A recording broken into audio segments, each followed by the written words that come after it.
నాగర్ కర్నూలు జిల్లా బల్మూరు మండలం జినుకుంట గ్రామంలో ఉపాధి హామీ పథకం ద్వారా అక్టోబర్ 2025లో సీసీ రోడ్డు నిర్మాణం కోసం గ్రామంలోని గాంధీ చౌరస్తా నుండి ప్రధాన రహదారి అంబేద్కర్ చౌరస్తా వరకు 50 లక్షల రూపాయల నిధులు మంజూరయ్యాయి.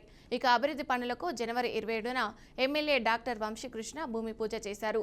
అనంతరం 10వ వార్డు మెంబరు కాశమ్మ జేసీబీతో డస్ట్ తొలగింపు పనులు చేస్తుండగా విషయం నాకు తెలియకుండా ఎలా పనిచేస్తారని సర్పంచ్ రంగినేని పుష్పలత ఆగ్రహంతో పనులను అడ్డుకొని గ్రామ అభివృద్ధికి అడ్డుపడుతుందని గ్రామస్తులు ఆగ్రహం వ్యక్తం చేశారు. ఇక సర్పంచ్గా గ్రామానికి అభివృద్ధి పనులు జరిగేలా తమ పాత్ర పోషించాల్సింది పోయి గ్రామానికి అభివృద్ధికి అడ్డంగా మారడం సరైంది కాదని ఆగ్రహం వ్యక్తం చేశారు.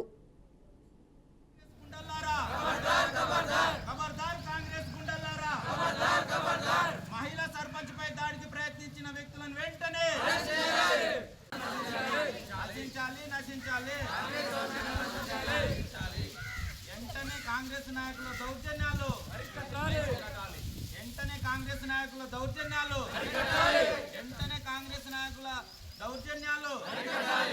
కాంగ్రెస్ గుండల్లారా.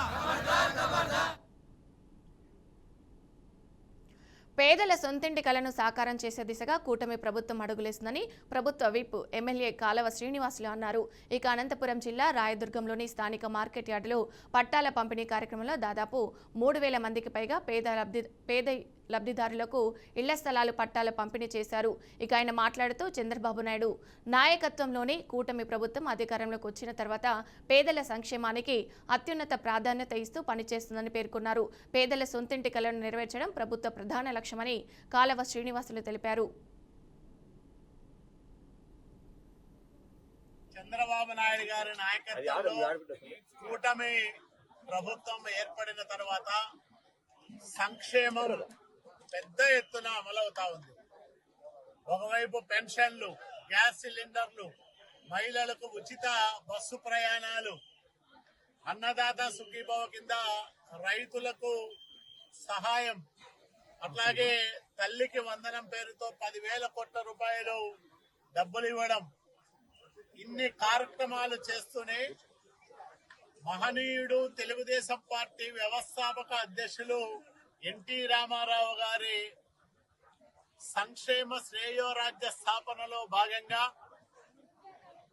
ప్రతి కుటుంబానికి పక్కా ఇల్లు నిర్మించి ఇవ్వాలనే ఒక దృఢ సంకల్పంతో వేసిన తొలి అడుగే ఈరోజు రాయదుర్గం నియోజకవర్గ వ్యాప్తంగా 3000 మందికి పైగా ఇళ్ల స్థలాల పట్టాలు, పొజిషన్ సర్టిఫికెట్లు పంపిణీ చేశాం.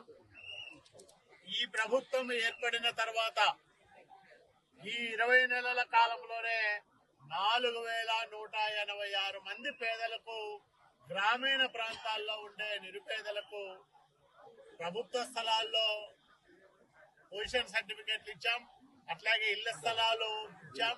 అట్లాగే వాళ్ళు ఎప్పటి నుంచినో బంజరు భూముల్లో నివాసం ఉంటే ఆ స్థలాల పైన వాళ్లకు హక్కులు కల్పించాం. చంద్రబాబు నాయుడు గారి నాయకత్వంలో కూటమి ప్రభుత్వం ఏర్పడిన తర్వాత సంక్షేమం పెద్ద ఎత్తున అమలవుతా ఉంది.